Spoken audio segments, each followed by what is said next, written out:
Bonjour à tous, bienvenue sur ce nouvel épisode de l'Hebdo des marchés. Nous sommes le lundi 21 octobre 2024 et comme toutes les 2 semaines, le plaisir de recevoir Marc Toiti. Salut Marc. Salut Antoine, bonjour à toutes et à tous et ravi de vous retrouver. Alors, cette semaine, on va parler de la France, bien évidemment, hein. Ça fait vraiment l'actualité en ce moment. Le budget 2025, c'est un véritable capharnaüm. Marc, tu vas nous en parler. Ensuite, on va poursuivre ce podcast avec la Chine. La Chine aussi, qui est dans l'actualité en ce moment avec le PIB du troisième trimestre qui est ressorti légèrement au-dessus des attentes. Donc, on va y revenir évidemment. Et comme chaque fois, on va terminer par les marchés boursiers évidemment les États-Unis qui sont toujours au plus haut en bourse. Voilà. Donc, Marc, peux-tu nous parler de ce qui se passe en France? C'est véritablement un capharnaüm. C'est assez incroyable. Alors pour tout te dire, et chers amis, j'ai un scoop pour vous. Alors j'en ai un petit peu parlé, c'est vrai, sur ma chaîne YouTube et puis dans une chronique sur capital.fr, puis un peu partout, mais j'ai découvert qu'en fait la note de la France a été dégradée par Fitch. Ah Mais bon? que finalement, ah oui, oui, oui, c'est parce qu'en fait, tout le monde croit qu'elle a été maintenue, le double A- a été maintenu, ce qui est évidemment la version officielle. Mais comme ça me paraissait un petit peu bizarre, j'ai été quand même voir le communiqué de presse, hein, le communiqué officiel de Fitch sur leur site, il est évidemment disponible. Et là, c'est incroyable parce qu'il est mentionné que le modèle de notation de Fitch a donné comme note à la France A+, donc une dégradation. Hmm. Et ensuite, juste la phrase d'après, Fitch nous dit, mais bon, on s'est réunis et finalement on maintient le double A parce qu'on pense que la France va résister, qu'il y aura des bonnes mesures, etc. Donc c'est assez incroyable. Donc ce double A moins, il n'est pas du tout justifié. Enfin, il est justifié pour des raisons peut-être politiques, peut-être des connivences, on ne sait pas trop en fait. Mais c'est vrai que ça me rappelle, moi qui ai vécu la crise des subprimes, exactement qu'en quelques semaines avant que la crise des subprimes n'explose, les agences de notation noter triple A les produits basés sur des subprimes. Donc, on est exactement dans la même configuration, ou également dans le cas de la Grèce, puisque je peux également faire un comparatif avec la Grèce, puisque à l'époque, avant que la crise grecque n'explose, là aussi, les agences de notation, elles maintenaient la note de la Grèce, puis après, quand la crise a commencé, alors là, elles ont dégradé très fortement, elles arrivent après la bataille, quoi. C'est comme la cavalerie, quoi. Évidemment, une fois que le mal est fait, alors là, on dégrade très fortement, et ça, évidemment, un rôle autoréalisateur, ça aggrave la situation. Mais là, très clairement, j'étais très surpris parce que Fitch nous dit d'ailleurs qu'ils anticipent une dette publique à peu près 117% du PIB, donc pour la France, ce qui est le double du niveau médian de tous les double A. Ça veut dire qu'en fait, on ne maîtrise pas du tout et on ne mérite pas du tout ce double A moins, mais qu'on est même simple A, mais qu'on a quand même maintenu cette note. Alors, ils ont quand même assorti cela avec une perspective négative, mais c'est clair que ça veut dire qu'il y aura inévitablement une dégradation. Et c'est vrai qu'on arrive au budget, puisque là, le budget, a priori, est en train aujourd'hui d'être ficelé. Alors, il y a eu beaucoup de craintes la semaine dernière, parce que, bon, comme vous le savez, donc le budget, euh, on annonce 60 milliards d'euros d'économies. On verra tout à l'heure comment, mais malheureusement, c'est surtout des hausses d'impôts, puisque les dépenses publiques continuent d'augmenter. Parce qu'en fait, ils communiquent sur une baisse des dépenses. En fait, non, c'est une moindre hausse. Ça veut dire qu'elles auraient dû plus augmenter, mais elles augmentent moins que ce qui était prévu. Mais dans les faits, je refais les calculs, la dépense publique augmente de 2,6% dans le budget 2025. Donc ça continue d'augmenter. Et donc ça, pour l'instant, on n'en parle pas. Et c'est vrai qu'on a eu beaucoup des craintes la semaine dernière, parce que c'est passé en commission des finances. Et là, il y a eu plein d'amendements, notamment des amendements, on va dire, des partis un petit peu anti-économie, entre guillemets, quoi. Donc voilà, on va pas les nommer, parce qu'on ne peut pas les nommer sur les taux, mais bon, toujours dire que, alors, des amendements incroyables, avec une hausse des impôts pour tous, enfin, c'était horrible. Et certains croyaient que ça allait être le cas. Alors évidemment, ça ne va pas être le cas, ce sont que des amendements qui ne vont pas évidemment être, enfin, du moins j'espère, être votés. Donc voilà. Mais c'est pour montrer effectivement ce capharnaüm, c'est-à-dire qu'on a une situation aujourd'hui où ben, voilà, on n'est plus du tout crédible. Et c'est là où la France, malheureusement, ressemble de plus en plus à la Grèce, sachant qu'en plus de cela, on a un gros problème de crédibilité, puisque entre les objectifs de déficit public qu'on avait il y a un an, qu'avait Bruno Le Maire il y a un an, puis le gouvernement, etc., Macron et autres, il y a 100 milliards d'euros d'écart avec la réalité. 100 milliards, si tu veux, c'est pas une petite erreur, ça passe pas inaperçu. Et donc là, alors maintenant, il y a une commission d'enquête qui a été créée, donc Bruno Le Maire dit qu'il allait dire ce qui s'est vraiment passé, etc. Mais c'est vrai que ça fait quand même très très peur. C'est-à-dire que ça aussi, on l'avait connu à l'époque de la Grèce, où justement, à l'époque, le Premier ministre Papandréou avait dit, mes prédécesseurs ont truqué les chiffres, ont menti sur les chiffres. C'est assez incroyable. Donc, on verra ce qui s'est vraiment passé en France, mais c'est vrai que ça fait quand même désordre.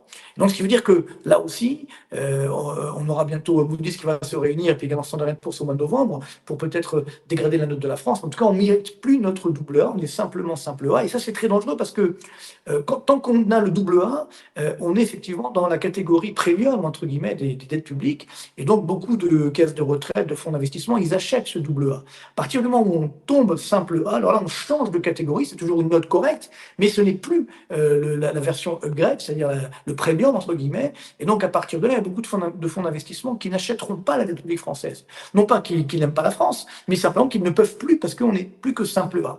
Et quand on sait que l'agence France Trésor va émettre 300 milliards d'euros de nouvelles dettes l'année prochaine, donc il va falloir trouver preneur.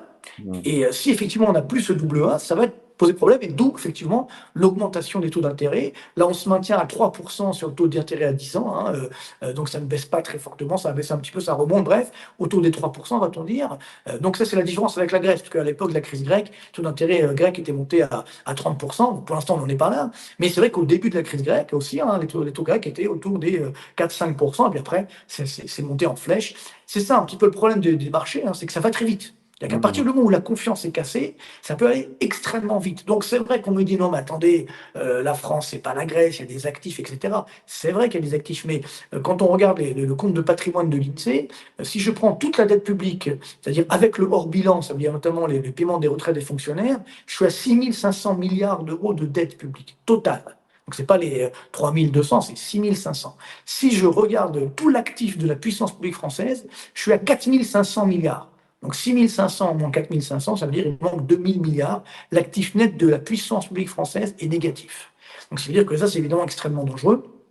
Et évidemment, quand on me dit oui, mais la France lève l'impôt, etc., alors que les Grecs ne le faisaient pas, c'est vrai. Sauf que si on augmente encore les impôts, alors là, il y a des risques, je dirais, de réduire justement l'assiette fiscale, et donc de ponctionner moins sur un gâteau plus petit. Enfin, ponctionner plus, mais sur un gâteau plus petit. Donc à la fin, on a moins de recettes. Et ça, c'est très dangereux, justement, parce que ça va nuire à la crédibilité de la France en tant que, justement, receveur de ces impôts, percepteur de ces impôts. Donc ça peut être particulièrement dangereux. Donc, soyons quand même extrêmement prudent, il y a quand même pas mal de risques, et donc la clé, ça sera les taux d'intérêt, donc il faudra surveiller ça comme l'huile, enfin le lait sur le feu, comme on dit, parce qu'évidemment, on risque d'avoir très forte augmentation des taux d'intérêt et des obligations d'État, et d'ailleurs, d'ores et déjà, aujourd'hui, le taux d'intérêt à 5 ans, français, il est supérieur au taux d'intérêt du Portugal bien sûr, mais également de l'Espagne, de la Grèce, etc. La plupart des pays de la zone euro, il n'y a que l'Italie qui est au-dessus de nous.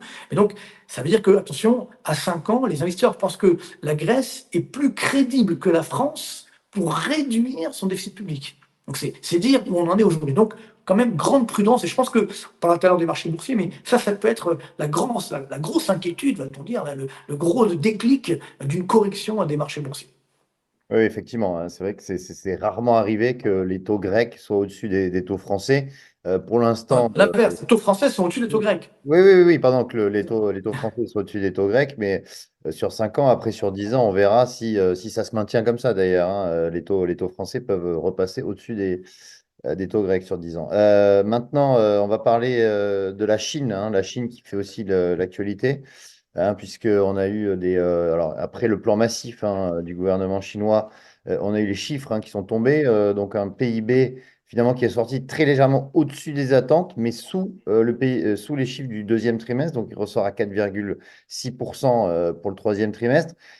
Marc, est-ce que selon toi, c'est plutôt un bon chiffre, ou alors vraiment est-ce qu'on va continuer à se détériorer en Chine, sachant que quand même on a eu un plan massif, hein, que ce soit dans l'immobilier, la Banque centrale qui a encore baissé les taux hier, donc on a quand même des mesures qui sont assez fortes, quoi.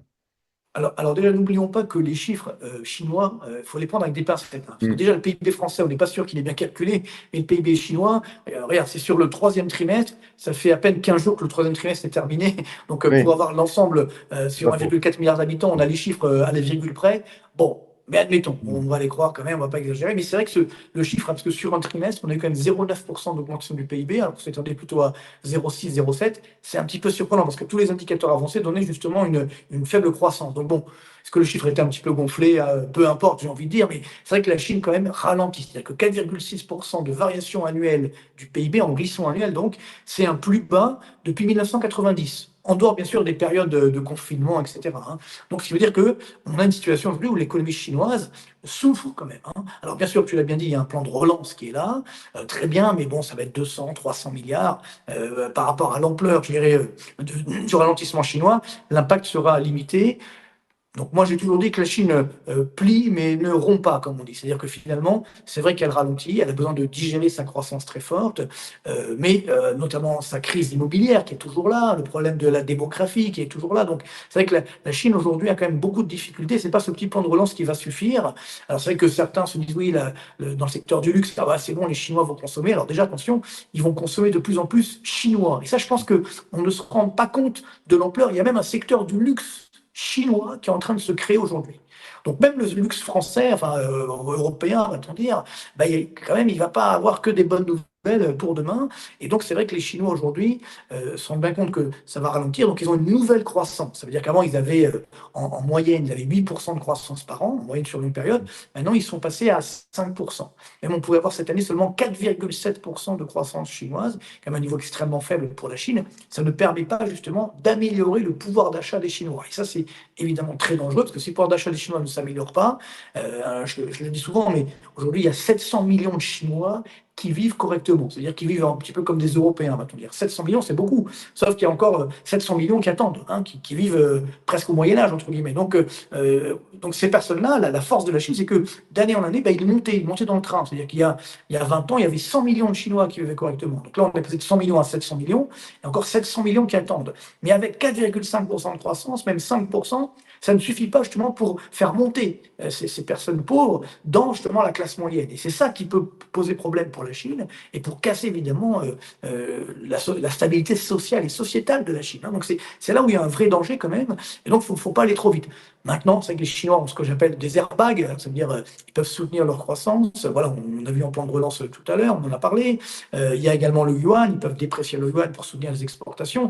Ils ont également des réserves de change, hein. Ils ont à peu près 3 000 milliards de dollars de réserves de change, donc ça va évidemment les aider pour soutenir l'activité en cas de besoin. Mais attention, attention quand même, aujourd'hui la dette publique chinoise est en train d'atteindre 90% du PIB. Ils avaient 60% avant le corona, ils sont à 90% aujourd'hui. Donc là, c'est dangereux parce que justement, ce qui était entre guillemets favorable à la Chine, c'est que elle n'avait pas justement un dérapage des comptes publics. Elle faisait attention à ses comptes publics. Là, on voit que ça dérape et de plus en plus vite. Donc voilà, ils prennent nos mauvaises habitudes à nous, les Occidentaux, d'augmenter la dette. Et ça peut être un problème pour la crédibilité, pour la marge de manœuvre pour demain, pour la Chine, pour résister. Donc quand même, soyons extrêmement prudents sur l'économie chinoise. Ça va résister, mais tout de même, il y a quand même des petits risques donc d'un ralentissement plus fort que prévu. Donc moi, je pense que voilà, quand les marchés se sont un petit peu emballés sur le chiffre, c'est un chiffre qui n'est pas formidable. On voit notamment les ventes au détail. Donc la consommation est à 3,2% de hausse.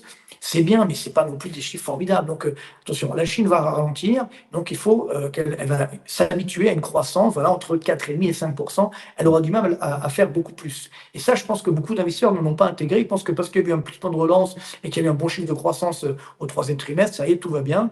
Donc là aussi, prudence également Hmm. sur la Chine pour les prochains mois. On l'a vu d'ailleurs avec les marchés chinois hein, qui s'étaient emballés en fin septembre, début octobre, qui avaient pris entre 20 et 30% en moyenne. Et là, on voit que ça cale et que les marchés chinois commencent à redécliner. Alors justement, on va terminer par les marchés, comme à chaque fois. On a vu la semaine dernière, bon, j'ai envie de dire, c'est ce qu'on voit très souvent avec des marchés américains qui continuent à battre leurs records, notamment le S&P 500, le Dow Jones ont inscrit de nouveaux plus hauts historiques. Et de l'autre côté, on a les marchés européens, alors hors Allemagne, hein, parce que l'Allemagne aussi, c'est très surprenant, mais l'Allemagne continue à faire des plus hauts. Mais quand on regarde les marchés européens du Sud, Espagne, Italie ou France, on voit que c'est plutôt lent, même si on a un rebond. Alors en France, on a eu un rebond avec les valeurs du luxe les valeurs du luxe qui ont bien performé. Alors, LVMH a publié ses résultats la semaine dernière qui ont été plutôt des mal accueillis, plutôt des mauvais résultats. L'action a perdu 7% le jour de sa publication et elle a repris tout quasiment depuis ses plus bas. Donc on voit qu'il y a une certaine complaisance, en tout cas sur les marchés, sur le marché français. Euh, qui a repris et qui a fini positif. Toutefois, attention, alors on aura cette semaine les résultats du luxe, hein, on va avoir Kering, L'Oréal demain et Hermès jeudi. Donc on verra vraiment si on a un ralentissement dans le secteur du luxe. Et effectivement, si c'est avéré, on pourrait quand même avoir une correction euh, plus avérée sur le CAC. Mais voilà, on peut Mais c'est attendre. intéressant ce que tu as dit, Antoine, je ne sais pas si tu l'as fait exprès, tu as mis la France dans les pays du Sud. Oui, oui, Donc c'est intéressant. Non, mais effectivement. c'est intéressant, c'est-à-dire Mais, que, bon, voilà, c'est-à-dire quand ça y est, c'est intégré. La c'est France, c'est un pays du intégré, c'est Club vrai. Med, alors c'est vrai qu'on aime Voilà. beaucoup le Club Med, mais voilà. Et donc, c'est dangereux quand même, hein, mais bon, Oui, voilà, c'est ben, la vérité. en termes de taux d'intérêt, on est vraiment considéré comme dans les pays du Sud, hein, ça Ah oui, bien c'est sûr, mais de toute clair. façon, le taux d'intérêt Et portugais, il y a un voilà, spread à l'avantage l'intérêt. enfin, entre guillemets, de la France. Et les taux d'intérêt sont plus élevés en France qu'au Portugal. Et donc, le Et- spread s'élargit. On a même touché les 30 points de base la semaine ouais, ouais. dernière, je crois. Ça, c'est Et, incroyable. et Donc, en bon, termes de voilà. performance Mais non, mais boursière, encore une on fois, est c'est mérité. largement en dessous. En termes de performance boursière, on est largement au-dessous des pays comme l'Espagne et Bien sûr. l'Italie cette Oui, semaine. mais malheureusement, Euh, c'est mérité. Et je pense que si tu regardes bien, si tu regardes bien les cours, justement, le boursier, depuis la dissolution de l'Assemblée donc, au mois de juin dernier, donc il y a eu évidemment une tempête sur le CAC 40, et depuis, bon, on a remonté, mais c'est lent, hein, on a du mal hum, à restaurer la confiance. En fait, c'est normal, parce que tu l'as bien dit, hein, quand les investisseurs aujourd'hui font leur allocation d'actifs, bah, ils vont se dire, bon, alors qu'est-ce qu'on met? Des actions, des obligations? Bah, là, pour l'instant, ils mettent beaucoup d'actions, c'est clair. Et puis après, ils se disent, bah, dans quel pays on met des actions? hum, Et pour l'instant, ça reste effectivement le cas américain, parce qu'aux États-Unis, malgré les élections, bon, on a vu que la Fed va tout faire pour soutenir l'activité, va tout faire pour soutenir les marchés boursiers, alors que finalement, on n'en a pas tellement besoin, et que de l'autre côté, on a cette dynamique de flux d'investissement qui reste aux États-Unis. C'est ça qui est assez incroyable. Et donc, d'ailleurs, le dollar, on voit qu'il s'est bien apprécié également, hein, qui est hum. reparti à la hausse. Donc, tout ça pour dire que malheureusement, voilà, on a cette crise de confiance qui est en train d'arriver dans la zone euro notamment, à cause de la France, il faut bien le soutenir. Et tu l'as bien dit, l'Allemagne souffre également énormément, hein, notamment Volkswagen, etc. Il y a tout le secteur de l'automobile qui est en train de souffrir. Alors, sur le CAC 40, justement, on a la chance d'avoir le luxe. Donc finalement, ça masque un petit peu la misère, j'ai envie de dire, hein. Mais c'est vrai que même le luxe, bah, il y aura quand même un ralentissement. Forcément, les arbres ne montent pas au ciel. Donc là aussi, ça va se calmer. Donc ici, a fortiori, on a une crise de dette publique. Alors là, évidemment, en France, ça fera plutôt mal, et notamment sur le CAC 40. Et là, je pense que moi, j'ai eu pas mal d'investisseurs américains, notamment ces dernières semaines, qui me disent très clairement, ils sont inquiets. Alors, ils ne comprennent pas les subtilités du budget, etc., de l'Assemblée nationale et autres, hein, du gouvernement, ils ne se rendent pas bien compte, parce qu'ils disent, bon, il y a un gouvernement, a priori, de centre droit, mais les mesures, c'est quand même une hausse des impôts. Donc, pour un Américain, quand tu augmentes les impôts, c'est que c'est un gouvernement de gauche, hein, ça, il n'y a pas de problème, ils ne se posent pas trop de questions. Et donc, à partir de là, ils ne comprennent pas bien. Mais le jour où il va y avoir effectivement des clashs, alors là, ça va commencer à faire mal. Et donc, voilà, c'est pourquoi on a cette dichotomie entre les marchés américains qui marchent très bien, sachant qu'évidemment, ils ont également quand même des bons résultats, hein. Les boîtes de la high-tech maintiennent des bons résultats quand même malgré tout. Mais il y a quand même ce mouvement de flux d'investissement qui va surtout, qui reste aux États-Unis et qui délaisse un petit peu l'Europe. Peut-être même demain, on le verra, ils iront également peut-être en Asie, et au détriment de l'Europe. Donc ça, c'est quand même à souligner. C'est un risque important pour la fin 2024 qu'il faut avoir à l'esprit, même si évidemment les marchés boursiers remonteront toujours, ça n'est pas un problème. Mais sur le court terme, il y a quand même un grand danger, je pense, sur les marchés européens et notamment sur le CAC 40. Oui, effectivement, c'est clair. On va d'ailleurs, ce qui est intéressant, on peut terminer par ça, c'est de voir que l'or poursuit encore ses plus hauts historiques, hein. Encore ce matin, l'or a inscrit un plus haut, ce qui Ouais, prouve bien qu'il y a quand même un dysfonctionnement dans ces marchés actuels, puisque l'or est considéré comme une valeur refuge et il y a bien une diversification des investisseurs et qui anticipent quand même, qui se couvrent contre voilà. une potentielle baisse des marchés. Ah, c'est ce qu'on a dit à plusieurs reprises, hein, notamment sur ce podcast, hein. D'ailleurs, Mm. ceux qui nous ont écoutés, tant mieux, bien entendu. C'est vrai que l'or, à chaque fois qu'il y a eu l'atteinte de nouveaux sommets, on dit non, non, ça va se calmer, ça va se calmer. Non, ça continue, Ça continue. malgré la remontée boursière. Moi, j'ai jamais vu ça. C'est-à-dire une Mm. sorte de parallèle entre la hausse des marchés boursiers, notamment américains, et la hausse de l'or, c'est du jamais vu, hein. Donc là, on a cette situation où les investisseurs se disent, bon, bah, il y a toujours du cash, donc on continue d'aller sur les marchés boursiers, mais par contre, il y a enfin, cette fameuse poire pour la soif, comme je dis toujours, donc qui permet de se couvrir en cas de coup dur. Mais bon, il ne Mm. faut pas non plus acheter que de l'or, sinon ça peut être là aussi dangereux, mais il y a quand même ces dangers, sans parler des dangers géopolitiques, etc. Et puis surtout l'élection américaine, parce que là, Ouais. moi aussi, j'ai beaucoup d'investisseurs américains, parce que je pense qu'on ne se rend pas tellement compte en France de ce qui se passe aux États-Unis.